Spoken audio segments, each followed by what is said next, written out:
trotoar bersebelahan langsung dengan tanah milik perorangan, maka pohon haruslah ditanam di sisi dalam dari trotoar.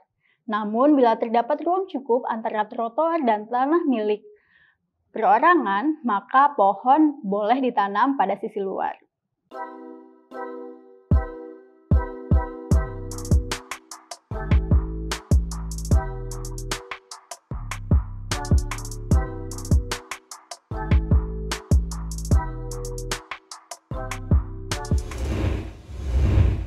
Selokan terbuka untuk drainase jalan harus terletak pada bagian luar dari trotoar.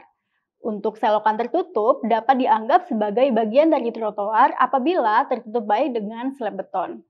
Selanjutnya, trotoar juga harus ditinggikan setinggi kerep bila jalan tersebut terdapat kerep. Bagian jalan selanjutnya yang akan kita bahas adalah saluran samping atau drainase. Saluran samping berguna untuk yang pertama, mengalirkan air dari permukaan, perkerasan jalan, ataupun dari bagian luar jalan. Selanjutnya, saluran samping juga berfungsi untuk menjaga supaya konstruksi jalan selalu berada dalam keadaan kering dan tidak terendam air. Umumnya, bentuk saluran samping adalah trapesium atau 4 persegi panjang. Untuk daerah perkotaan, di mana daerah pembebasan jalan sudah sangat terbatas, maka saluran samping dapat dibuat 4 persegi panjang dari konstruksi beton dan ditempatkan di bawah trotoar. Sedangkan di daerah pedalaman di mana pembebasan jalan bukan menjadi masalah, saluran samping umumnya dibuat berbentuk trapesium. Dinding saluran dapat mempergunakan pasangan batu kali atau tanah asli. Selanjutnya kita akan membahas mengenai kerep. Yang dimaksud dengan kerep adalah penonjolan atau peninggian tepi perkerasan atau bahu jalan, yang terutama dimaksudkan untuk keperluan-keperluan drainase, mencegah keluarnya kendaraan dari tepi perkerasan, dan juga memberikan ketegasan tepi perkerasan. Pada umumnya, kerep digunakan pada jalan-jalan di daerah perkotaan, sedangkan untuk jalan-jalan antar kota, kerep hanya dipergunakan jika jalan tersebut direncanakan untuk lalu lintas dengan kecepatan tinggi atau apabila melintasi perkampungan. Berdasarkan fungsi dari kerep bisa dibedakan menjadi beberapa macam, di antaranya kerep peninggi, kerep penghalang, kerep berparit, dan juga kerep penghalang berparit. Selanjutnya akan kita bahas mengenai pengaman tepi. Pengaman tepi bertujuan untuk memberikan ketegasan tepi badan jalan. Jika terjadi kecelakaan, dapat mencegah kendaraan keluar dari badan jalan. Umumnya dipergunakan di sepanjang jalan yang menyusur jurang, pada tanah timbunan dengan tikungan yang tajam, dan pada tepi-tepi jalan dengan tinggi timbunan lebih besar dari 2,5 meter, serta digunakan pada jalan-jalan dengan kecepatan tinggi. Jenis pengaman tepi dapat dibedakan menjadi beberapa jenis. Yang pertama adalah pengaman tepi dari besi yang digalvanize, atau pagar pengaman dari besi yang dipergunakan jika bertujuan untuk melawan tumbukan dari kendaraan dan mengembalikan kendaraan ke arah dalam sehingga kendaraan tetap bergerak dengan kecepatan yang makin kecil di sepanjang pagar pengaman. Dengan adanya pagar pengaman tersebut, diharapkan kendaraan tidak dengan tiba-tiba berhenti atau berguling keluar badan jalan. Selanjutnya adalah pengaman tepi yang terbuat dari beton, di mana pengaman tepi dari beton ini dianjurkan untuk dipergunakan pada jalan-jalan dengan kecepatan rencananya 80-100 km per jam. Selanjutnya adalah pengaman tepi dari tanah timbunan, di mana pengaman tepi ini dianjurkan digunakan untuk kecepatan rencana kurang dari 80 km per jam. Selanjutnya akan kita bahas mengenai bagian jalan yaitu jalur tanaman atau jalur hijau. Jalan tipe 2 sebaiknya dilengkapi dengan jalur tanaman, tergantung dari kebutuhan untuk melestarikan nilai estetis lingkungan di sekitar jalan tersebut. Jalur tanaman atau jalur hijau memiliki lebar standar kurang lebih 2 meter. Bagian jalan selanjutnya yang akan kita bahas adalah jalur sepeda. Seperti namanya, jalur sepeda diperuntukkan untuk sepeda. Lebar minimum jalur sepeda kurang lebih sebesar 2 meter. Lebar minimum jalur sepeda dan pejalan kaki adalah 3,5 meter untuk jalan tipe 2, kelas 1, dan kelas 2. Sedangkan 2,5 meter untuk tipe jalan 2, kelas 3. Lebar minimum jalur sepeda dan pejalan kaki boleh dikurangi sekitar 0,5 meter bila volume lalu lintas tidak terlalu besar atau di sepanjang jembatan yang cukup panjang, di mana panjang jembatannya kurang lebih 50 meter.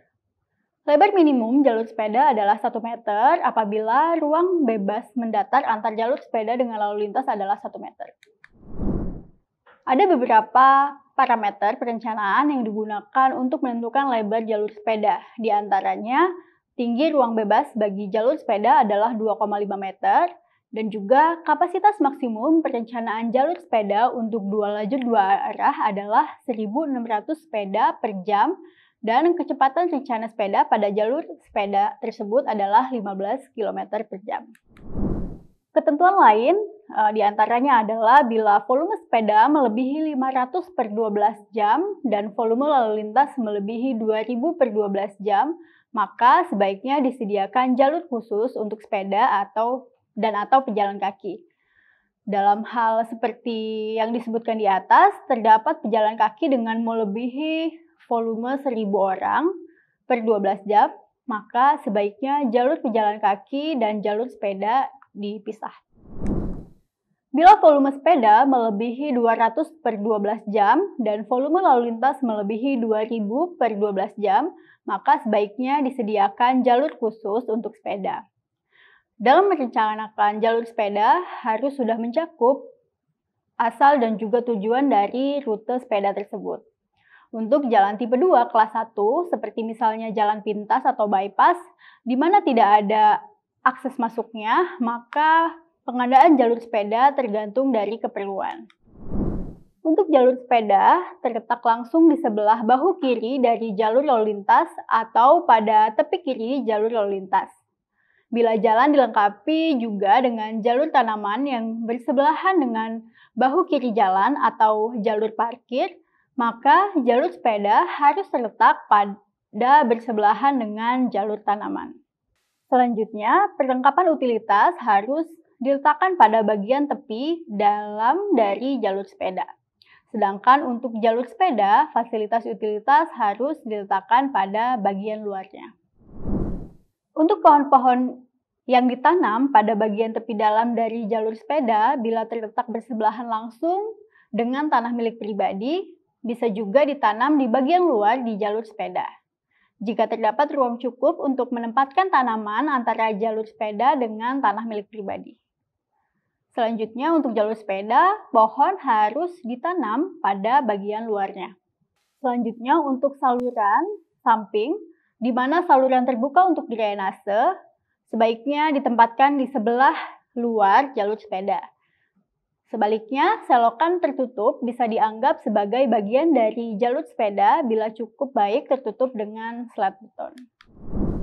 Selanjutnya kita akan membahas mengenai ruang-ruang jalan. Ada 3 ruang-ruang jalan. Yang pertama adalah ruang manfaat jalan, yang kedua ruang milik jalan, dan yang ketiga adalah ruang manfaat jalan. Kita akan bahas satu persatu.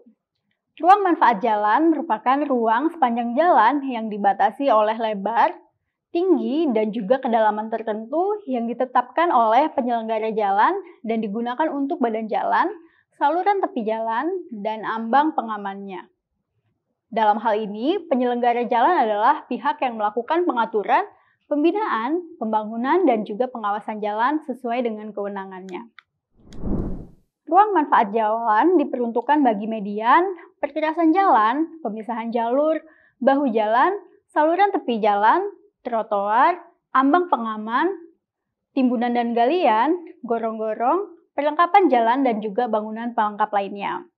Lebar ruang jalan ditetapkan oleh penyelenggara jalan sesuai dengan keperluannya. Tinggi minimum 5 meter dan kedalaman minimum 1,5 meter diukur dari permukaan perkerasan. Selanjutnya akan kita bahas mengenai ruang milik jalan. Menurut Peraturan Menteri Pekerjaan Umum Nomor 20/PRT/M/2010 tentang pedoman pemanfaatan dan penggunaan bagian-bagian jalan, ruang milik jalan adalah ruang manfaat jalan dan sejalur tanah tertentu di luar manfaat jalan yang diperuntukkan bagi ruang manfaat jalan. Pelebaran jalan, penambahan jalur lalu lintas di masa datang, serta kebutuhan ruangan untuk pengamanan jalan dan dibatasi oleh lebar, kedalaman, dan tinggi tertentu. Di mana untuk jalan bebas hambatan, ruang milik jalan adalah 30 meter, jalan raya adalah 20 meter, jalan sedang 15 meter, dan jalan kecil adalah 11 meter. Selanjutnya, kita akan membahas ruang pengawasan jalan. Ruang pengawasan jalan adalah ruang tertentu di luar ruang milik jalan yang penggunaannya diawasi oleh penyelenggara jalan agar tidak mengganggu pandangan bebas pengemudi, konstruksi jalan, dan juga fungsi jalan. Ada beberapa ketentuan yang ditentukan oleh penyelenggara jalan tentang ruang pengawasan jalan. Untuk jalan arteri primer, ruang pengawasan jalan tidak kurang dari 20 meter. Untuk jalan arteri sekunder, ruang pengawasan jalan tidak kurang dari 20 meter. Untuk jalan kolektor primer, tidak kurang dari 15 meter. Untuk jalan kolektor sekunder, tidak kurang dari 7 meter. Sedangkan untuk jalan lokal primer, tidak kurang dari 10 meter. Untuk jalan lokal sekunder, tidak kurang dari 4 meter. Dan untuk jembatan, itu tidak kurang dari 100 meter ke arah hulu dan juga hilir. Demikianlah pembahasan kita di video kali ini tentang bagian-bagian jalan dan juga ruang-ruang jalan. Terima kasih sudah menonton video ini. Jangan lupa like dan subscribe. Sampai berjumpa lagi di video pembelajaran selanjutnya. Selanjutnya, kita saksikan video kiat mencegah penyebaran COVID-19.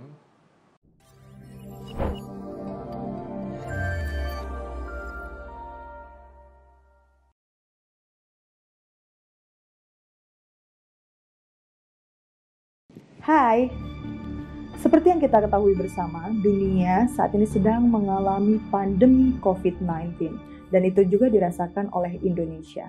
Pada kesempatan kali ini, Mas Nia akan berbagi mengenai tips mencegah corona. Apa itu corona? Virus corona atau COVID-19 adalah virus yang menyerang sistem pernapasan manusia. Virus ini masih berhubungan dengan penyebab MERS dan SARS yang sempat merebak beberapa tahun yang lalu.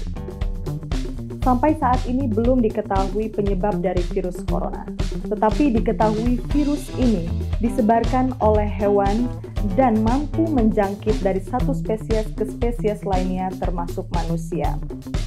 Dan diketahui pula virus corona berasal dari kota Wuhan di China dan muncul pada bulan Desember 2019 yang lalu. Virus corona muncul dengan beberapa gejala yang berbeda-beda pada pasiennya. Namun, secara umum, gejala virus corona adalah flu, demam, batuk, hingga sesak napas. Bagaimana cara mencegah virus corona? Yang pertama, rajin mencuci tangan menggunakan sabun dengan air yang mengalir. Yang kedua, selalu menggunakan masker. Yang ketiga, menjaga daya tahan tubuh dengan mengkonsumsi makanan dengan gizi yang seimbang, olahraga yang teratur, mengkonsumsi vitamin C dan E, dan istirahat yang cukup. Yang terakhir, menjaga jarak dengan orang lain antara 1 sampai dengan 2 meter. Mari kita bersama-sama membantu pemerintah untuk memutuskan rantai penyebaran virus corona dengan cara di rumah aja. Stay safe, keep healthy, and stay at home. Terima kasih.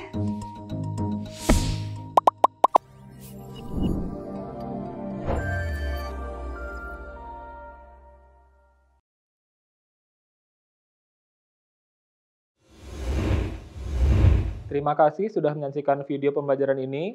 Jangan lupa like, komen dan subscribe, serta nyalakan tanda loncengnya agar kalian tidak ketinggalan informasi update lainnya.